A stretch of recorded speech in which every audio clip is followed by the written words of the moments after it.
Whoop, there it is. Whoop, there it is. That's the sound that led to your downfall last night. And once again, your Uncle Kev, the Maestro, Kevin Crane, is left to pick up the pieces on Saturday morning. What is up, everybody out there in podcast land? It is time for your latest, greatest episode of Sports Frenzy 2.0, the weekend edition. This is your Saturday morning hangover cure. So you know the drill, as your Uncle Dave, the Conquistador Dave Height, would say. He is out sick this week. Hopefully he will be back next week. I don't know. With the holidays and the ball and chain. Whoops, did I say that out loud? Whoops, there it is.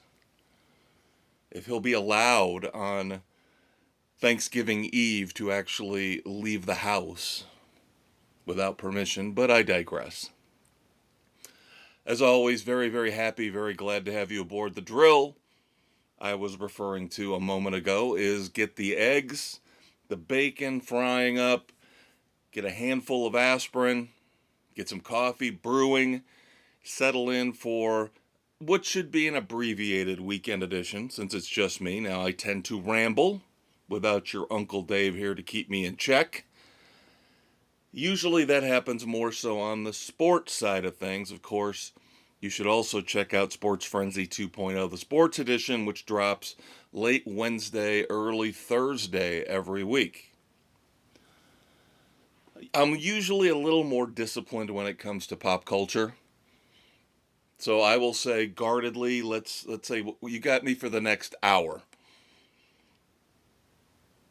Now, I'm not responsible if it goes longer because I go off on a tangent, but usually, again, I am more restrained in terms of the TV and streaming and the rock and roll news and the movie reviews than I would be rambling on and on about the Bears or my Miami Hurricanes. So as always, we start off with, you know the drill, just like with the bacon and eggs and the aspirin, we start off with rock and roll each and every weekend, every Saturday morning here on the weekend edition of Sports Frenzy 2.0. Now, this is where I got to throw you a curveball. Without your Uncle Dave here, we were supposed to review the new album from Cheap Trick, All Washed Up. Since he's not here, I'm going to hold off on that for another week, give him one last chance to chime in. Now, if he's not here next week, I will review it. Too bad, so sad for him. I don't really think it's going to break him up all that much, but que sera, sera. Whatever will be, will be. So what I'm going to do this week is I'm going to pivot a little bit. Yes, I'm pivoting earlier than normal. Of course, pivoting usually goes from moment to silence to the Red Foreman dumbasses of the week, and we will do that later on at the end of the show. But there are some music albums, some EPs in this case, some songs that I keep in reserve for situations like this. Because sometimes it might seem like your Uncle Dave and I agree on a lot of stuff. I would say that's true maybe 75% of the time. There are some rock and rollers out there that he does not like and that I do, and vice versa. One of those bands is Kings of Leon. Now, a couple weeks ago, when your Uncle Dave missed out on the show, and that was because all the Stray Cats concert cancellation, that mix-up, that mess, that clusterfuck.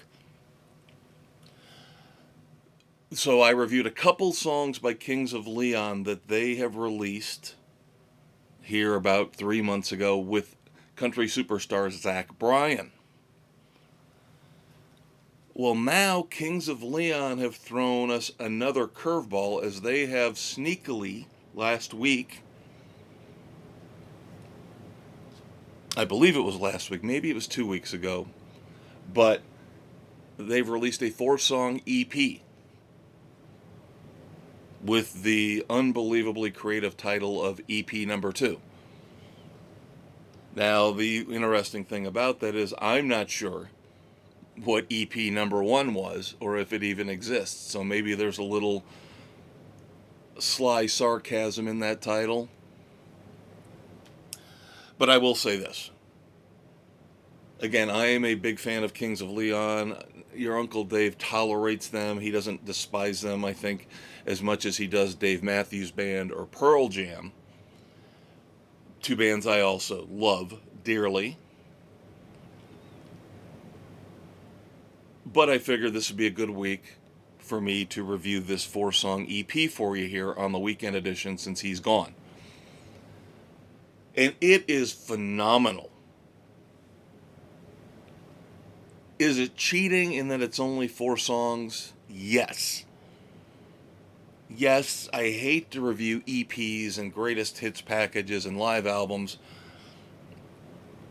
Now, EPs would be at the bottom of that list in terms of my abhorrence.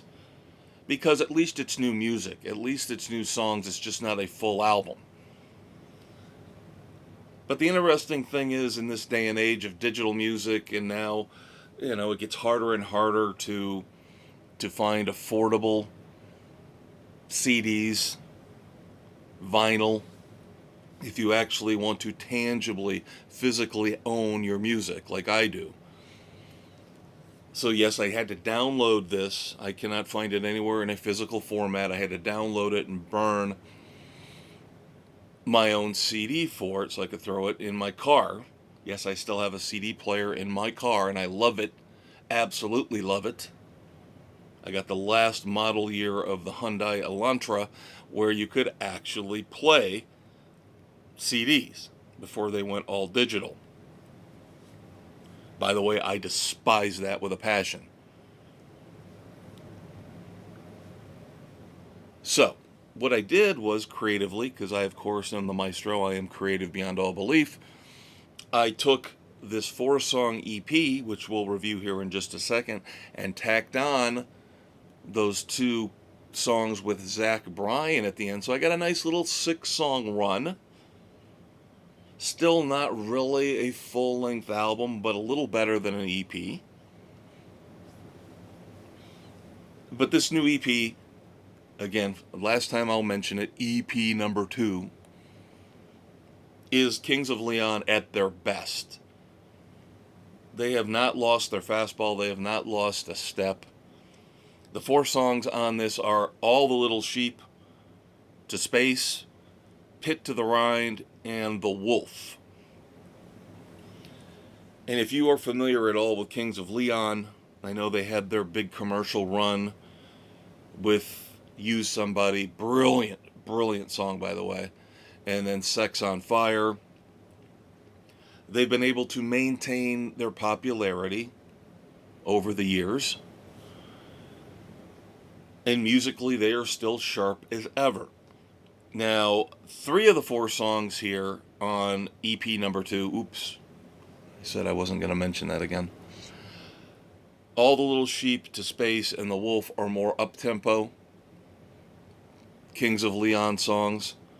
And they seem to share a common lyrical theme. Now, where I have already told you I love this EP, I highly recommend it. I'll actually give it in terms of ratings. Again, I hate to rate an EP. It seems like we're cheating a little bit here. But I will give EP number 2 3.5 frenzies. That's how much I love it. Now, I can't see me putting this in the year-end rankings as an album. The individual songs, of course, count, but I don't think it would be fair for me to put a 4-song EP in as one of the top 5 albums of the year. And of course, that's coming in about 3 or 4 weeks. So Pit to the Rind is the one outlier. It's got the slower tempo to it. If I wanted to stretch I could say lyrically, maybe a little bit it fits in with the other three.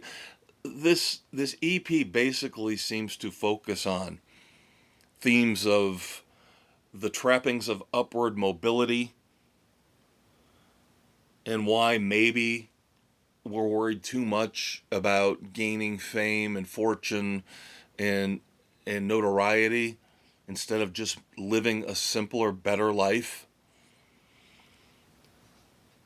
Because all the little sheep, obviously, you can tell by the title. You could have almost inserted lemmings instead of sheep.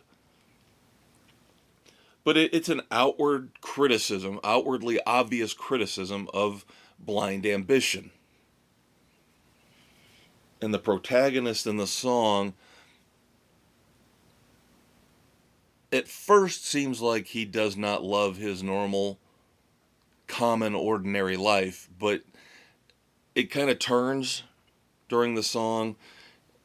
And in the end, I think he's resigned to the fact that this is a good life. And he doesn't have to follow all the little sheep, all the lemmings, and try to be overly ambitious every minute of every day of his life. And it has got a killer guitar riff. A great, great guitar riff that will suck you in right away. And this is my favorite song of the four. Obviously, very smart move on their part to make it the lead-off track. But all four songs are very, very good. Then we have To Space. We've got the line, "Underachievers hide your face," which again seems to fit into this motif, right? Mention of broken ladder. Of course, we've always talked about climbing the ladder of success. Follow the leader is also mentioned during To Space. Again, another really good song. A little bit more poppy. I don't want to say overtly poppy, but you do have hand claps in there. Anytime you got hand claps, even if they're subtle like they are here, still that's pop to me. Whereas I would say All the Little Sheep is more straight on rock. Then track 3, as I mentioned, a little bit of an outlier, Pit to the Rind, slower tempo, but it does have the line in it, "One less mountain to climb," which to me again signals that this EP is all about ambition, the quest for success. Is it worth it all? And then finally, track 4, which is the one that's really been growing on me the more I've listened to this EP, is The Wolf. The Wolf has lines like, "Who can save us from ourselves?" And again, to me, that fits right in because we're talking about foregoing the precious time we have on this earth to just try to make money, be successful, look prestigious and wonderful in the eyes of others. And then in the end, the resolution to all this is the line, "Animals is all we'll ever be." I think this is just phenomenal stuff. Lyrically, musically. So once again, 3.5 frenzies for EP number 2 by Kings of Leon. And as I mentioned, next week we will get back on track one way or the other. Brand new album from Cheap Trick, All Washed Up, will be your featured review. Now, if you want to hear my review of it a little bit earlier, I only do this when Dave's not around. And this is the penalty. If he's not going to be here, then I will pimp my other podcast, which is all about music. Hour and a half every Friday night of great rock and roll discussion. The Fortress of Rock. Again, you can find it with the Maestro attached to the title. And I will give you, right now as you're listening to this, it is out. You can sneak peek my review of Cheap Trick's brand new album, All Washed Up, on that other podcast. But it's always more fun when it's your Uncle Dave and I, bantering back and forth, agreeing on some things, disagreeing on some things. Music touring news. A couple interesting tours have been announced. This is the time of year where they do this. Motley Crue is back out on the road with Tesla and Extreme. Very interesting triple bill. They're going out on tour. Tickets are on sale right now, I do believe. So if you haven't got them yet, it could be tough in some places, depending on, of course, how well this tour is going to sell. And Motley Crue's taken a lot of criticism here recently over the last few years. The last time I saw them, they weren't very good. Vince Neil's vocals, of course, are the focal point of that criticism. And then you've got a very interesting double bill that's going out. These two bands are going out together. Interesting on multiple fronts. Now, number one, me being the cynical bastard that I am, Lynyrd Skynyrd and Foreigner are two bands that have lied to us. They have lied to us about we're going out on a farewell tour. Lynyrd Skynyrd multiple times, and Foreigner just recently. But of course, when their lead singer Kelly Hansen decided to retire, they just said, oh, no, we're fine. We got a new lead singer. We're going to keep going. So again, do not believe what these people tell you. They will lie just to get your money. But the other part about this tour that's very interesting is the title. Very clever title. The Double Trouble Double Vision Tour. So check out Lynyrd Skynyrd and Foreigner if you so desire. Now, I've seen all these bands. Skynyrd multiple times, Foreigner multiple times, The Crue multiple times, Tesla multiple times, Extreme just once. So out of the five, that's the one I would like to see the most again, because they are great in concert. Then a little bit of a selfish update. A band that your Uncle Dave and I have seen multiple times. Just one of the best live bands ever. You can usually find them playing a bar or a smaller venue when they go out on tour. Usually they stick to the Southwest United States because they hail from Phoenix. They'll dive down into Mexico once in a while, but every few years you will get them touring the rest of the country. So hopefully Roger Clyne and the Peacemakers will be coming to a venue near you and I very soon, as they just announced. I found out today. Finally, I've been whining and crying about this for years. It's been a long time coming. Finally, a new album called Hell to Breakfast. Don't have a release date for that yet, but the first single, Agua Caliente, is out now for your enjoyment. And I am sure the Conquistador and I will review that here coming up very, very soon. If you listen to Spotify, and I do, I listen to Spotify, but I do not pay for the premium. I will suffer through the ads. I guess now an update for Spotify is that now, like with YouTube, which is, of course, most of us, that's our go-to for music videos. Yes, some of us still watch music videos, try to relive the glory days of MTV back when they actually played music. You will now be able to watch music videos on Spotify if, and this is a dumb move on Spotify's part, if you are a premium member, which means you pay. So I can go watch videos on YouTube for free. Yes, I have to go through ads once in a while. But I can watch videos on YouTube for free, but I have to pay for them on Spotify. Because again, no ads. Okay, that's a luxury. I'd rather save the money. Some of you are rich beyond belief, and you don't think it's that much. You think it's a drop in the bucket. Good for you.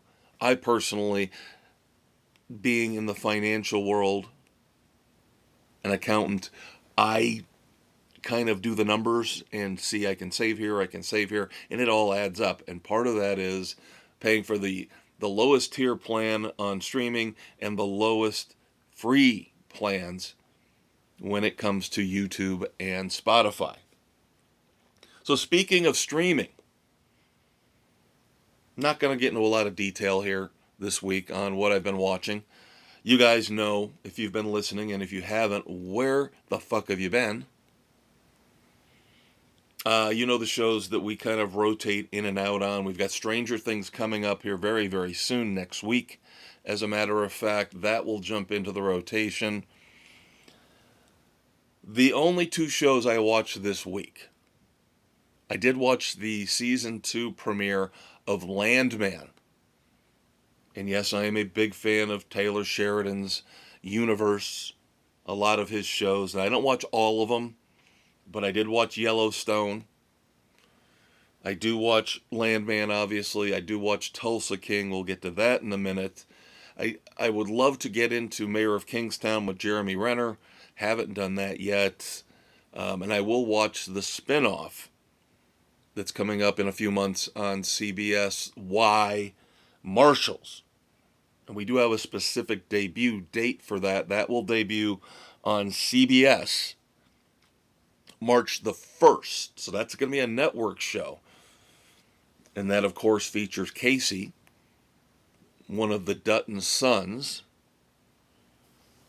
And it looks like some things have happened off camera in between the end of Yellowstone and the start of this spinoff in his character's personal life that I'm going to be very interested to see and hear how they explain these things. I'm assuming, again, based on the trailers and the news that I've read, and I believe that will be paired up with Tracker, which is the one other network show I watch. Didn't watch this past week's, so we'll have to catch up on that next week for you kids. But I've complained about network TV for years. I think it's garbage. It's not as great and awesome as it used to be back in the 70s, 80s, and 90s. So that duo coming in March will be my only two network shows. But Landman, going back to Landman, of course, season 1 was incredible. The story of Billy Bob Thornton's character basically runs a massive oil company, even though he doesn't own it. Now in season 1, John Hamm played the owner. Spoiler alert, if you haven't watched season 1, okay, it's been months and months and months. It's almost a year since it ended. So John Hamm's character dies at the end of season 1. His wife, Demi Moore, her character is now at the start of season 2 stepping in to take over the business. But Billy Bob Thornton, even though he's not trying to be an asshole, he doesn't realize he is being an asshole, and that he's basically telling her at the start of season 2, not in these exact words, but he's basically saying, you sit back and look pretty, I'll handle all the deals and all the hard work. So I wonder where that dynamic is going to end up going. I can't believe the way the character's been written. She seems like she's about ready to explode. With first her husband and now Billy Bob Thornton's character pushing her aside in terms of the men will take care of the oil business. So I could see her having an eruption, a blowout, let's say, to try to take back her role as the owner of the company.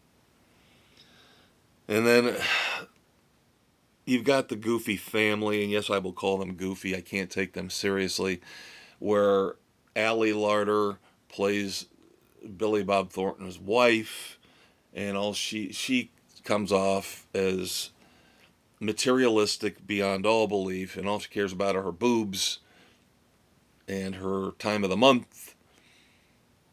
And she does love her daughter, who is, again, just as materialistic and vacant as the mother. So she somehow, some way, in a very funny scene at the start of season 2 here, gets herself into college, gets accepted in one of the most cringeworthy, awful interviews, college interviews you will ever witness. So that's worth the price of admission alone. The one criticism I've had of the show since the beginning is I'm not buying into the son. He doesn't seem like he fits. He doesn't seem physically like he would be the offspring of Billy Bob Thornton and Allie Larder. He's not an attractive guy. I'm sorry. He's a goofy, gawky looking guy. Somehow he has landed a very beautiful Latina woman. And now he's struck out on his own, and he is getting success. He is finding success with his own offshoot natural gas and oil company. I find some of the characters a little bit too far over the top and unbelievable. But that's what makes Billy Bob Thornton so great, and his portrayal of his character so great, is that he's basically exasperated with humanity 24/7, like me and your Uncle Dave and a lot of you out there. And he doesn't hold back. He'll let everybody and anybody know that they're pissing him off and they're stupid beyond belief. Now, the interesting thing is they're bringing Sam Elliott, the great Sam Elliott, in as Billy Bob Thornton's father. And I'm sure that storyline will end up developing more and more as we get into season 2. Then, of course, I mentioned the other Taylor Sheridan show I watch is Tulsa King with Sylvester Stallone. They're getting ready to wrap up season 3. As you're listening to this on Saturday morning, November the 22nd, tomorrow, Sunday, the 23rd, is the season finale for Tulsa King. We've had a lot of interesting characters brought in this year. Robert Patrick, Dunmire, the rival as Sylvester Stallone's Dwight Manfredi moves into the alcohol and distillery business. Now we finally, and this is why I made a mistake, and I've already apologized last week for it. I thought the season was ending with episode 8. Obviously, it's going 10 episodes, and I should have known better because they hadn't introduced Samuel L. Jackson's character yet. He is going to star in another offshoot Taylor Sheridan show, a direct offshoot of Tulsa King called Nola King. So now he comes into play in this past week's episode, episode 9, as an old friend of Dwight Manfredi. Is he being sent to kill Dwight? As Dwight has made enemies with Quiet Ray, the mob boss back up in New York? Or is something else going on? And then we still got Robert Patrick is awesome, playing this focused, evil lizard Dunmire. I mean, just incredible. And now he's taken another step over the line to piss off Dwight here at the end of episode 9. I will not spoil it. I usually will give everybody a couple months before spoilers start to drop. I'm not like some of these scumbag websites who will spoil things. If you didn't watch it last night, too bad for you. That's not the way we operate here on the weekend edition. We'll give you a couple months. We go spoiler free. Now with Landman, of course, like I said, you've had 9 or 10 months to watch season 1, so that's on you. But with Tulsa King, we're just talking about last week's episode, no spoilers, outside of the fact that you can expect Samuel L. Jackson to make an appearance in episode 9, and I'm sure he'll pop up in the season finale as well. But that's all for TV and streaming. Just a real brief, real quick overview there. Didn't watch any Beavis and Butthead. Still haven't watched any more of The Black Rabbit on Netflix. I am going to get to that. still want to watch Task on HBO Max. That just got renewed for season 2 with Mark Ruffalo. Yay. But it looks like a very cool show. I do want to watch it. Some other TV and streaming updates. If you have Apple TV, I do not. I tried it. It was fine, but again, it'll be death by 1,000 cuts if you sign up for every streaming service at full price. Okay? You can't do it unless you are rich beyond belief. Those of us who actually are on a budget, I can't afford Apple TV along with all the other streaming services that I have. However, one of the few shows I did try to watch on Apple TV when I had it for a couple months was Monarch, Legacy of Monsters. Of course, that is a direct offshoot of what they're currently doing with Godzilla and King Kong and the Monsterverse. Season 2 of Monarch, Legacy of Monsters, will debut on Apple TV February the 27th of 2026. I've not watched this movie series, although the current installment, Incarnation, did extremely well at the domestic box office here recently, making almost $180 million. I'm telling you right now, horror movies are king. Lower budgets, and they're bringing in tons of money. We just look at this year alone. Weapons, Final Destination, Bloodlines, and now The Conjuring, Last Rites.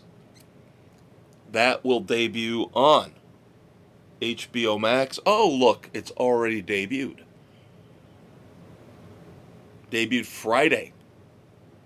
Today, actually, as I'm recording this, November the 21st. So if you are a fan of the Conjuring universe, and that's got the doll, Annabelle, and the Nun. Again, like I said, I haven't watched any of them. Sorry, I'm usually a big horror aficionado, but I just can't get into this one for some reason. But now you can check out The Conjuring Last Rites, a massive box office hit recently, now on HBO Max. Twisted Metal, another show that I really haven't tried out yet. I'm usually hit and miss when it comes to the video game adaptations. So I haven't watched Twisted Metal, but those of you who do watch it, good news for you. That has been renewed by Peacock for season 3.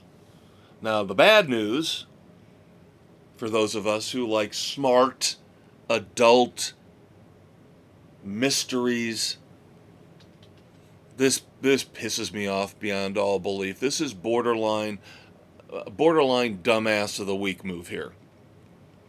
Peacock has canceled Poker Face after 2 seasons with the great Natasha Lyonne.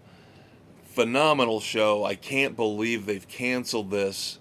Of course, they're citing costs because every episode you have to bring in a whole bunch of different guest stars, and it's set somewhere completely different. But the follow-up news to this is even more asinine, in that now Rian Johnson's brilliant. He, of course, also does the Knives Out movies.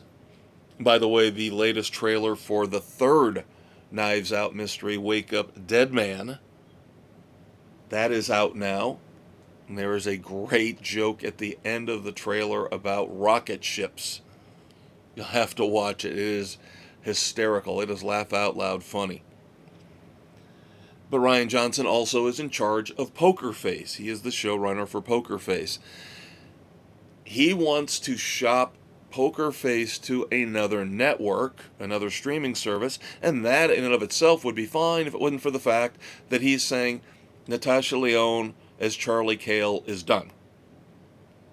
He is shopping the show for 2 more seasons. He wants a 2-season commitment starring Peter Dinklage taking over as Charlie Cale.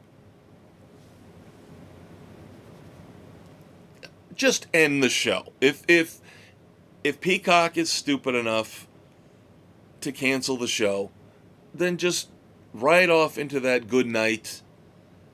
Come up with some new ideas, because we know Rian Johnson's smart enough to come up with new ideas. He's a brilliant guy.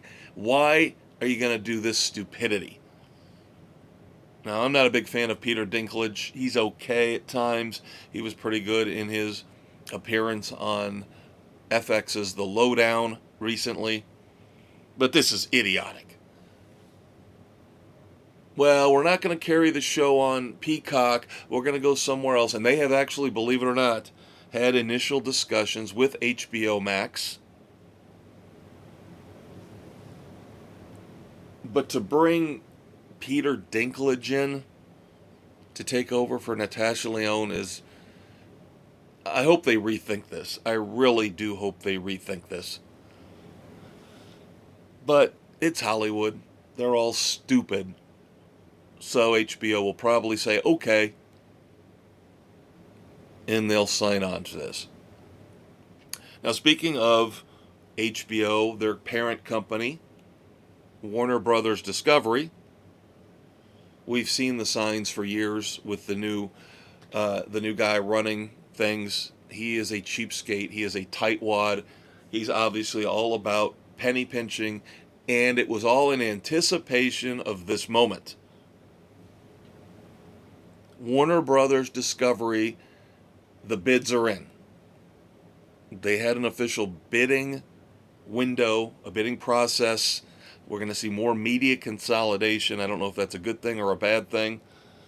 Usually it's a bad thing. But three major companies, Netflix, Comcast, of course Comcast, also NBC Universal, and the new Paramount, Skydance, have all submitted bids to acquire at least part, if not all, of Warner Brothers Discovery. Now, me personally, I know there's a lot of people out there that love Discovery. I wouldn't want anything to do with that. I would just want the assets of Warner Brothers. Again, I'm just not a fan of Discovery now, of course, in this crazy, kooky, weird world we live in. Somebody would probably tell me, some Hollywood accountant would tell me, that you realize Discovery makes more money than the Warner Brothers studio does. All right, whatever. I would poo-poo it, but we shall see. And we shall see if it actually happens, if one of these three major companies does succeed, their bid is accepted for acquiring Warner Brothers and Discovery, what the future landscape of movies and TV and streaming will become. And of course, that leads us into a brilliant segue into your movie news for the week. And then I have not one but two movie reviews. And sorry, this is on your Uncle Dave. I'm going to review these two movies. We had both of these planned for this week. He's going to have to play catch up, because it gets to a point where I can't reschedule everything for him. I know he's sick, and I'm wishing him the best. But again, I can already see my fortune teller instincts. Yes, I have gypsy blood in me. Maybe we all do. He's not going to be here next week. I pretty much can guarantee it. I'd say the odds are 12% in favor of him being here. So we're just going to keep on keeping on with what I've watched, and he can play catch up in December. Now, I hope he's here next week. That would be awesome. But I'm going to review these two movies, and it's just too bad, so sad. Tough titties for him.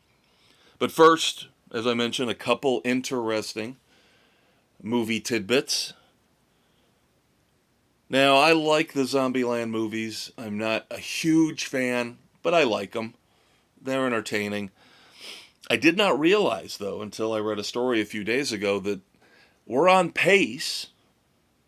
Now, it's a few years out, but we are on pace based on when we got Zombieland and Zombieland 2. They've been coming out every 10 years. 2009, 2019. So you do the math, kids. That means we are expecting Zombieland 3 in 2029. And everybody involved seems to be okay with, let's get it set up, let's get the cameras ready to roll. So that's an interesting little fun trivia fact that every 10 years we get a Zombieland movie, and it looks like we might get the third in 2029. Now, two stories about two of my favorite actors. Number one, Colin Farrell. Colin Farrell is awesome. Not in everything. Of course, he just had this ridiculously huge bomb with Margot Robbie. This romance that did not do well at all. Didn't even get to $10 million, I believe, at the box office domestically. It was just a bad idea. It was badly marketed and bad timing on the release. So not everything, but most things, of course. He was ridiculous as the Penguin. I thought he was very, very good in Miami Vice as Sonny Crockett. He was great, vastly underrated in my opinion, season 2 of True Detective. Now there's an interesting movie he is attached to called Ordained. Now this has been announced already. They're already starting to cast the other roles for the movie. It's based on an upcoming graphic novel or comic book series about a priest who I guess is the private exclusive priest for this mob crime boss. And so of course that means that as a devout Catholic, I'm assuming, because we're talking about confession, the mob boss confesses all of his sins to this priest. Again, that's going to be Colin Farrell. And of course, he has a background. I don't know if it's ex-military or some kind of special forces thing, or even though he is a man of the cloth, he can kick ass. So this is why when I started reading this premise, I was in love with it. So the mob boss thinks he's dying. And so he confesses all of his sins to his priest.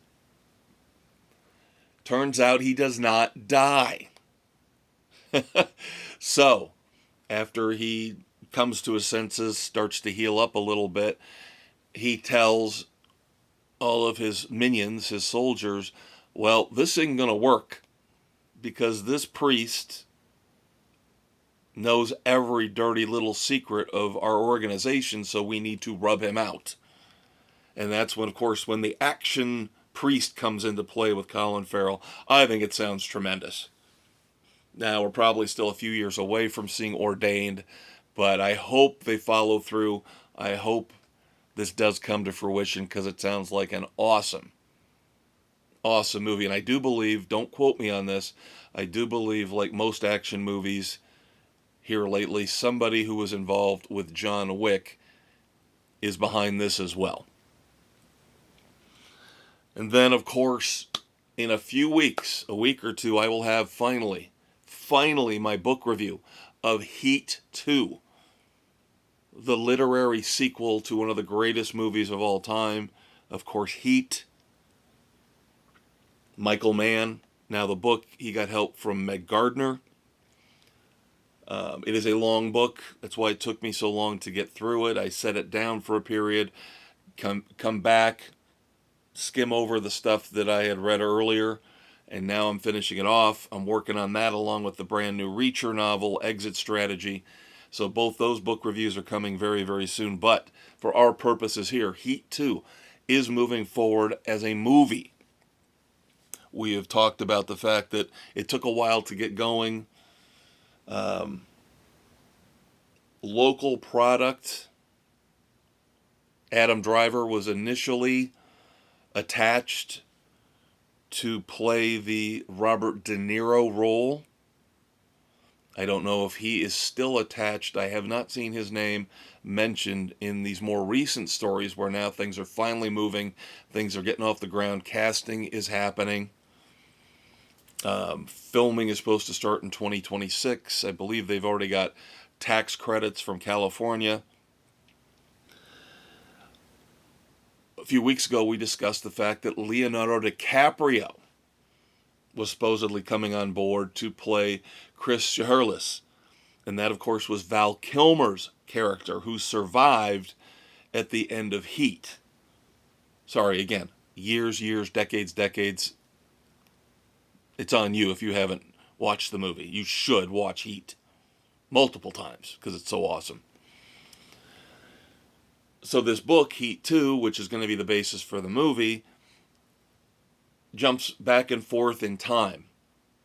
Some of the action takes place before Heat, the movie, in the timeline we're dealing with here. Some of it happens afterwards. So Leonardo DiCaprio is supposedly in line to take over Val Kilmer's role. And I've heard rumors about they're going to have two different actors playing the early and the late Chris Shiherlis, and then two different actors playing the early and the late Vincent Hanna, which of course was the police detective played by Al Pacino. And then, like I said, initial word, now this is going back a year or two, initial word was Adam Driver, he of the Star Wars movies, was going to take on the Robert De Niro role. Don't know if that's still happening, but now it has not been confirmed in terms of who he would play. But this, I mentioned Colin Farrell, one of my favorite actors. No, not Leo DiCaprio. He's fine. Christian Bale, the great Christian Bale, is going to play a role in Heat 2. Now, I would think he would take over the Pacino role as Vincent Hanna. Some idiots out there online, of course, we know how many idiots there are out there online, all of us, present company excluded, of course, saying he was going to take over Jon Voight's role, which is a very, very small role, and that's just stupid. You're not going to bring Christian Bale on for what would amount to a cameo or 2 or 3 scenes. You got to give him a big, showy, meaty role, and that would be Vincent Hanna, him stepping into the shoes of Al Pacino. I am very excited if that's what happens. And I cannot wait for Heat 2. I cannot wait to share my review of the book Heat 2 with you here very, very soon. We've had trailers this week. Another week where I'm not overly excited about what's out there. I did mention Wake Up Dead Man. That I'm very excited about. That's coming to Netflix in December. It will be playing in select theaters here very soon. Kind of the same rollout strategy that Netflix did with the last Knives Out movie. Fallout Season 2 is also coming in December. A new trailer for that is out. That is awesome as well. We all know that. Looking forward to adding Fallout onto our roster for TV and streaming weekly. Otherwise, now your Uncle Dave threw a lot of trailers he dug up at me last week. Shudder, a movie that's coming to Shudder, the streaming service. Always been intrigued by Shudder. It seems like something that'll be right up my alley. Just have never pulled the trigger on it. Of course, that is the service tied into AMC Plus, which is Shudder is all horror all the time. So there's one called Influencers coming out on Shudder, which Atropia looks better. Now that's not Shudder. That's gonna be in theaters. Looks like it's kind of like a little bit of a prestige piece. Might be a little too sarcastic and goofy, though, for award season. We'll see. Basically sounds like it's got something to do, and again, I watched the trailer, but something to do with a fake city in the middle of the desert where soldiers train to handle all sorts of terrorist threats and sneak attacks in the Middle East in regions like that. But it's got a very a goofy style to it, so it's supposed to be satire. Now, the best one of the three that your Uncle Dave told me about last week was Good Luck, Have Fun, Don't Die with Sam Rockwell. Love Sam Rockwell. And it's got something to do with the end of the world, and he's a time traveler, and he comes back to warn everybody. All sorts of weird, goofy mayhem ensues.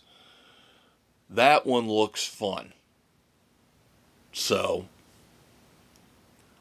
looking forward to that one probably the most of those three that your Uncle Dave passed along to me last week to pass along to you this week. And if you have a heart, like I do, Toy Story 5, a teaser came out for that. I don't know, I'm not a big Disney guy, but I do love the Toy Story movies, so I won't go see it in the theater, but when it hits streaming, maybe, if I get a good cheap deal on Disney Plus, I might watch it next year, the year after, whenever it hits Disney Plus. All right, our reviews for this week, my reviews for this week. We'll start off slow and then we'll gain some momentum. On Hulu. It was in theaters briefly, but now it is on Hulu. I am always down for a Western. Love Westerns. And thankfully, there's still some people out there who also love making Westerns. So every once in a while, even though most of them go straight to digital and spend maybe a week in the theaters, we're still getting Westerns.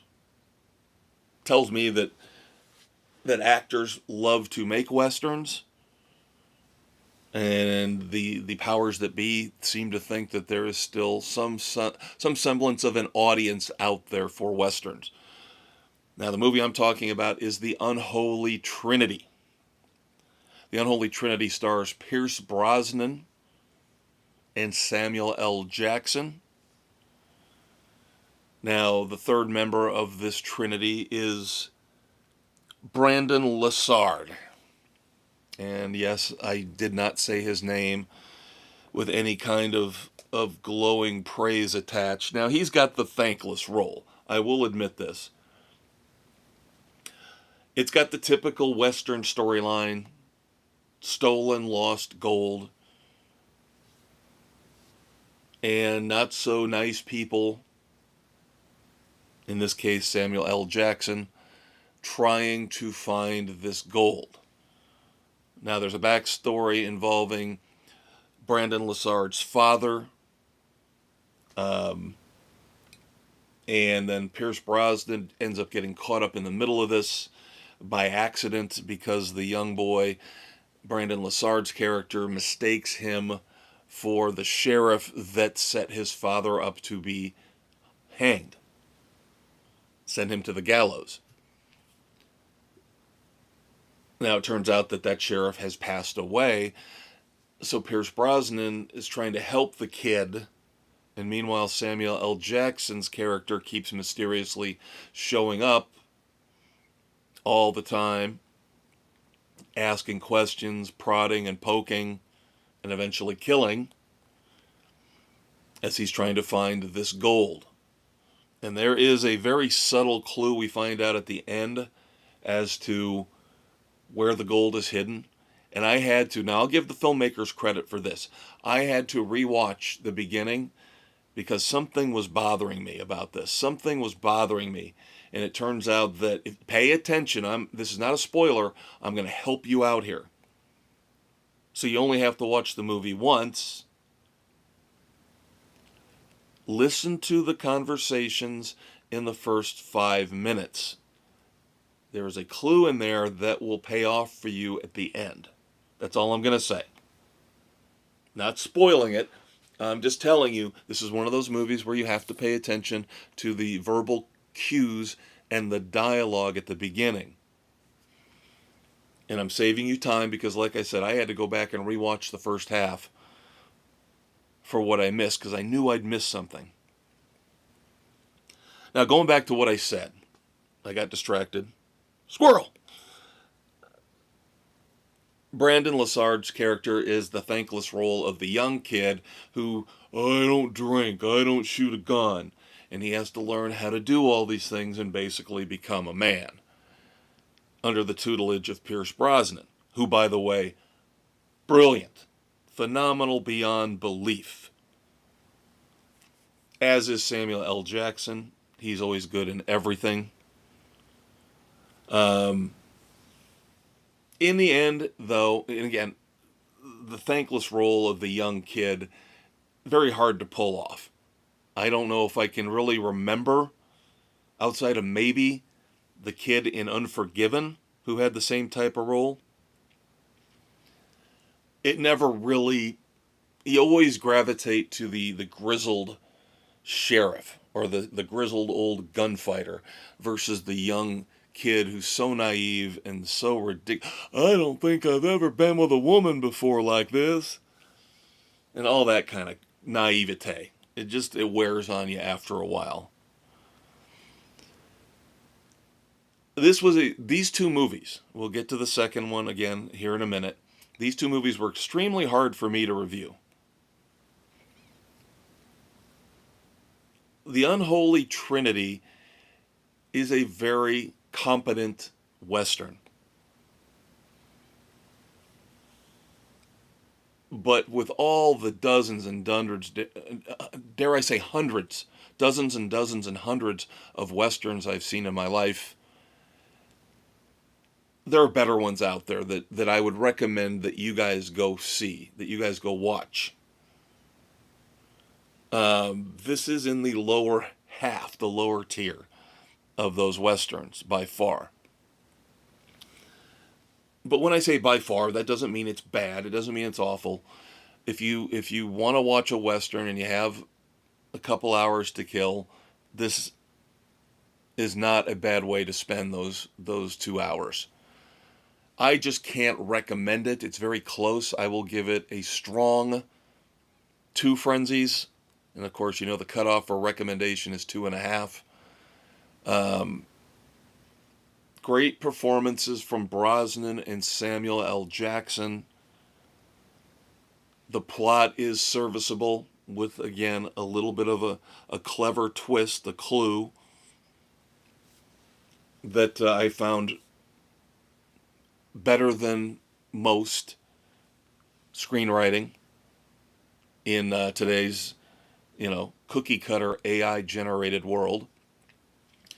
But beyond that, it's pretty much a basic standard Western that doesn't do much to forward the cause to make more Westerns.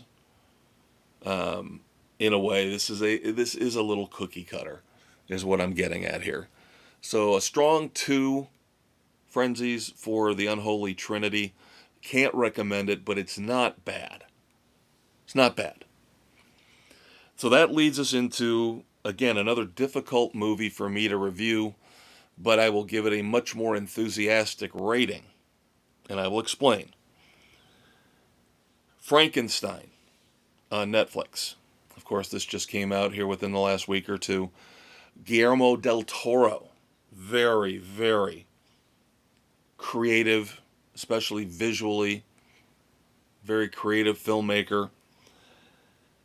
So you knew going in, your chances were pretty damn good that this was going to be a very, very, very good movie, visually at least.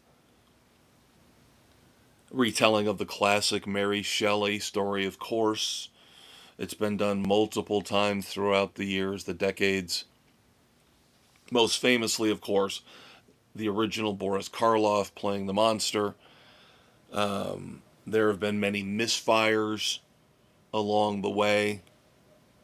Remember Robert De Niro playing the monster? Ugh. Um, the question was always going to be with this movie. And by the way, on a side note, I know Netflix still is very resistant to putting their product out in theaters. They're getting to the point with some of these movies. Frankenstein should have been in the theaters. And I'm not talking about exclusive runs in New York and Los Angeles. This should have been a wide release so people could see this on the big screen. And I think they would have made a shit ton of money. Just like I think they should be putting the Knives Out movies in the theaters across the whole country, not just exclusive awards runs. Do we forget how much the first Knives Out movie made in the theaters when it was released theatrically? Over 150 million. So I think Netflix is leaving a lot of money on the table here. I think they should be looking at the other companies, the actual true movie studios, and look at these and say, what's it going to hurt us if we put Frankenstein out in the theaters for 3 months and then bring it onto our streaming service? I think they're just leaving a lot of money on the table. I really do. So that being said, so far, praise beyond belief for Frankenstein, right? Loving it.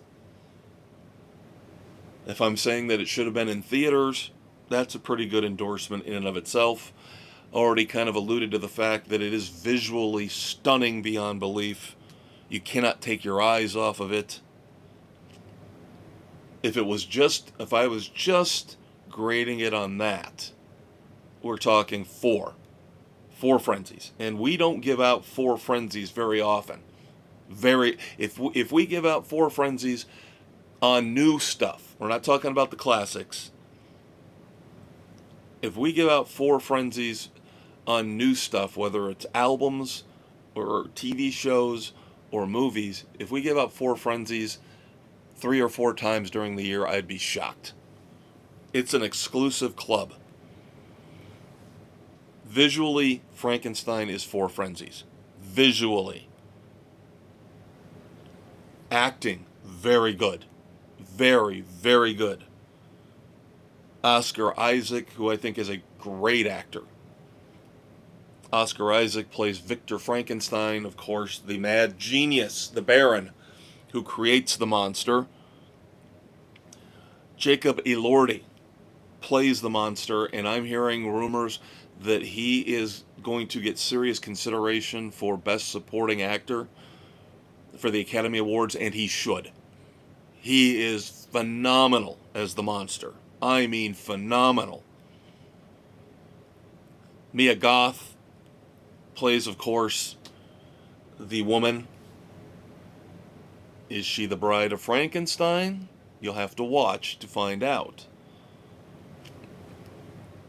Mia Goth is who she is. I've seen her in the Triple X trilogy.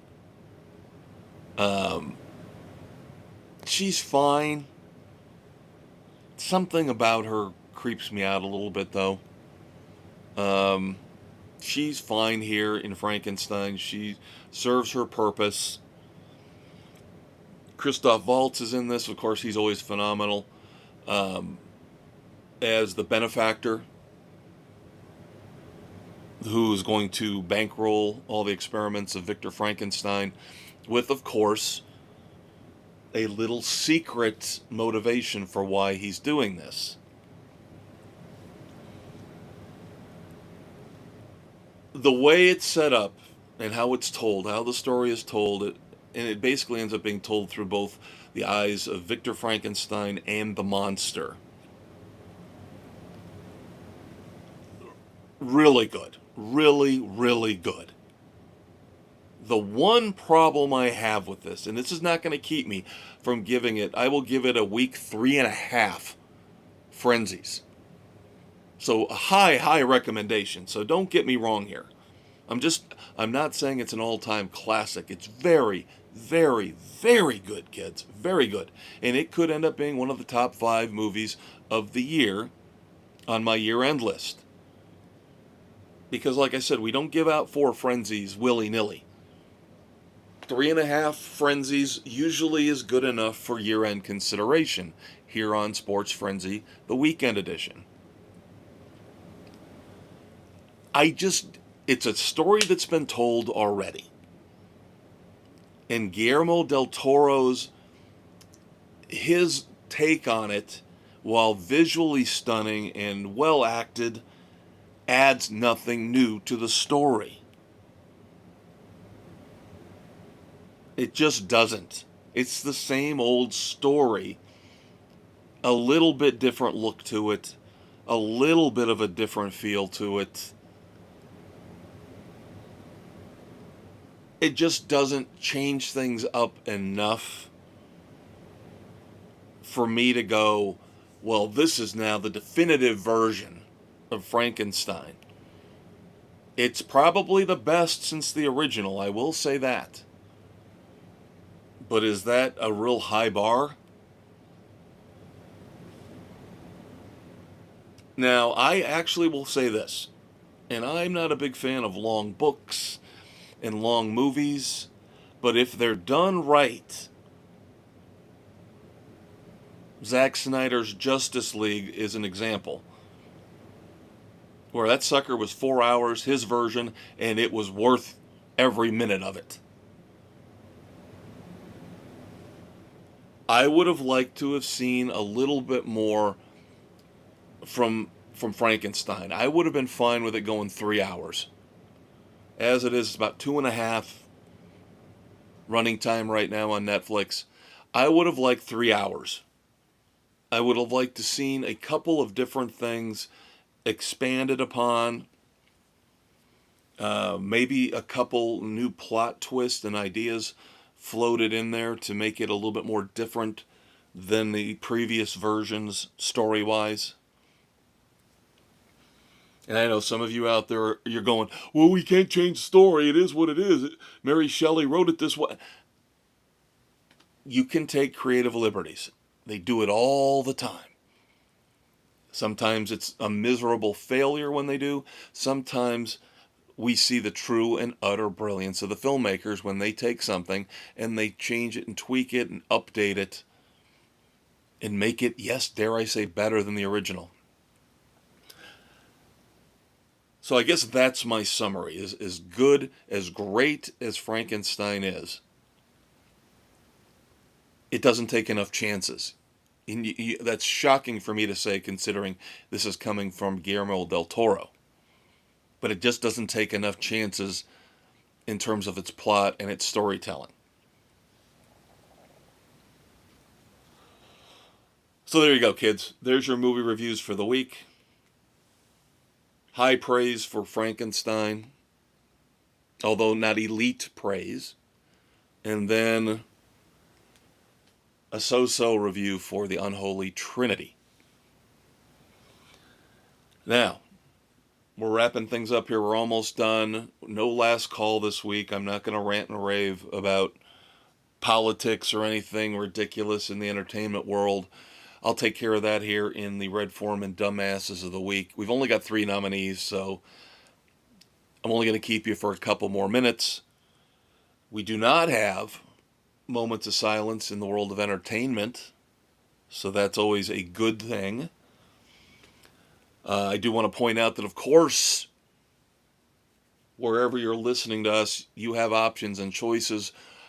Sports Frenzy 2.0, the Weekend Edition, and the Sports Edition are available on Spotify, Good Pods, Pocket Casts, Apple, Overcast, Castbox, Amazon Music, Audible, iHeartRadio, and YouTube.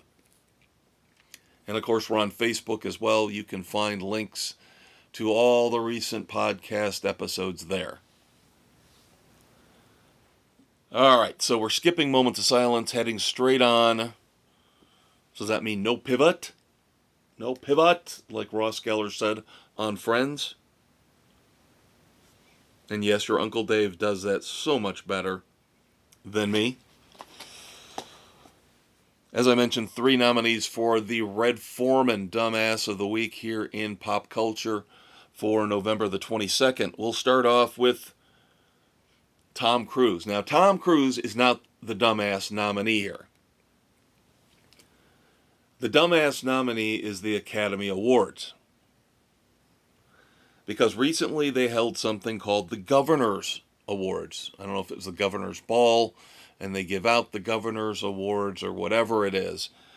But this is the equivalent of what the Rock and Roll Hall of Fame did to Judas Priest. Where they're snobs, and they feel like, well, we've gotta acknowledge and honor you somehow, so we'll come up with these special awards. You're not really getting, Tom Cruise isn't really getting an Oscar per se. And Judas Priest really isn't getting into the Rock and Roll Hall of Fame per se, but they are. Because Judas Priest got some kind of an award for musical excellence. So yes, they are in the Rock and Roll Hall of Fame, but it's a backdoor way of getting in because you're not elected in as a performer. And this is where I'm going with the Tom Cruise situation. So Tom Cruise has meant so much to Hollywood for decades and decades, but he's never won an Oscar for acting. So they decided he gets an Oscar at this Governor's Awards thing. So now Tom Cruise is technically an Oscar recipient. But he's never won an Oscar for acting or directing or anything. Now, the difference, of course, is that where Judas Priest now, they're in the Rock Hall of Fame. They do not get another chance to get in as a performer, elected in as a performer. They're done. At least Tom Cruise, even though I still find these Governor's Awards stupid beyond belief, especially for a guy of his stature, he can still go out, perform in movies, and get nominated and actually win a regular Oscar later on. But still, this is kind of the whole Sally Field thing for Tom Cruise, where he gets his Governor's Award, and it's the Academy telling him, we like you. We really, really like you. Just not enough to give you a real Oscar yet, Tom. Then we've got this disgusting, awful, and I do believe, along with the president, borderline criminal video that these 6 Democrats put out, where they're telling our military to refuse illegal orders. And I know all of you anti-Trump people out there are screaming and yelling, did you hear what he said? He said it's punishable by death. Go back a couple hundred years. Go back a couple hundred years to the founding of the country. It is punished. Sedition is punishable by death. Now, is that going to happen here? No, obviously not. Stop losing your freaking minds over this. It's not going to fucking happen. Does it insult me that he said that? No, because it insults me more that these 6 Democratic scumbags would put this video out trying to undermine our military. I think there should be a cost to be paid. I think they should have to go on trial for treason. This is how sick this whole political realm has become. On both sides, on all sides.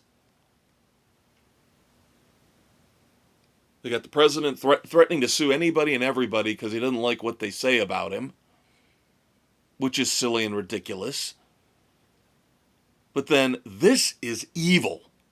This goes beyond, the ego of the president and his bruised ego when the reporters ask him questions he doesn't like, or the late night talk show hosts talk about him in a negative way.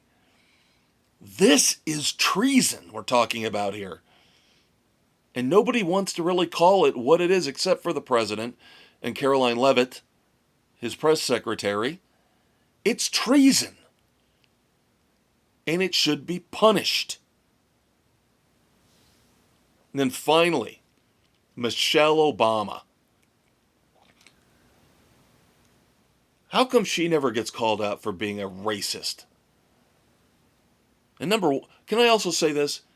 It's amazing to me how clear and obvious it is the difference in media treatment between Melania Trump, the current First Lady, and Michelle Obama, the former First Lady, where the media fawned all over her and they said she was one of the most beautiful women in the world. Puke! Puke, puke, puke. She is so unattractive and ugly. But do you ever hear anybody talking about how beautiful Melania Trump is? No. Bias in the media. But this is about the stupidity that comes out of Michelle Obama's ugly mouth. In a recent forum interview show, I don't know what it was. I think she was being interviewed by this woman, this comedian. Her name's escaping me right now. She's fairly well known. She was on that racist TV show Blackish. Yes, and that's racist. I'm sorry. I'm going to call it what it is. When you can't say white on anything, but you can say black all you want. Black Entertainment Television. A show called Blackish. If you had white entertainment television, people would fucking lose their minds, and they should. Because that's racist too. But so is black entertainment television. That's racist. And Michelle Obama's latest little rant was racist. Telling white people and she said that, white people, that's a direct quote, to leave black people alone about their hair. This was an unhinged rant, is what it was. And then she starts talking about how black people have naturally curly hair and we're straightening it to try to keep up with white people's beauty standards. And the curly hair makes it difficult for black people to swim. And this is the woman you want as the poster child, as one of the greatest, if not the greatest, first ladies ever? The ridiculous, sick obsession with propping up Michelle Obama and Hillary Clinton, by the way, it's disgusting and again shows media bias is out of control. So your three nominees for the Red Foreman Dumbasses of the Week. And you're going to have to chime in since your Uncle Dave's not here to choose. You guys are going to have to put down comments on your podcast platform of your choice or on our Facebook page. I prefer Facebook so I can actually definitely see it. The Academy Awards for giving out these faux Oscars, like they just did to Tom Cruise, basically saying, you haven't earned one yet, but we feel sorry for you, so here you go, here's an Oscar. Michelle Obama for her ridiculous rant about white people's beauty standards and how it affects black people's hair and how we should not make black people straighten their hair even though it makes it easier for them to swim. I think that's what she was talking about. And then these 6 sick Democrats who put out the video about the military should refuse illegal orders. And then, by the way, did not clarify what they meant by illegal orders. The Democrats, by far and away, are the dumbasses of the week. And again, I think they should be brought up on charges. As dumb as Michelle Obama is, as pathetic as the Academy Awards are, when you're talking about treason, that almost goes beyond being a dumbass. So they get my vote. You get my vote as well for being awesome and cool, for checking out the weekend edition of Sports Frenzy 2.0. I hope your hangover is getting better. I hope you're feeling better. Now you can get out there, start preparing for the work week. And then, of course, you can do your terrible, awful, overindulging next Friday night. And we'll be here again for you next Saturday morning to give you the best politically incorrect pop culture commentary out there. I am the Maestro, Kevin Crane. I hope the rest of your weekend is awesome beyond belief. We will do this again next Wednesday night / Thursday morning for sports, and then again in 7 days next Saturday morning for your Saturday morning hangover cure. Until then, peace out, kids.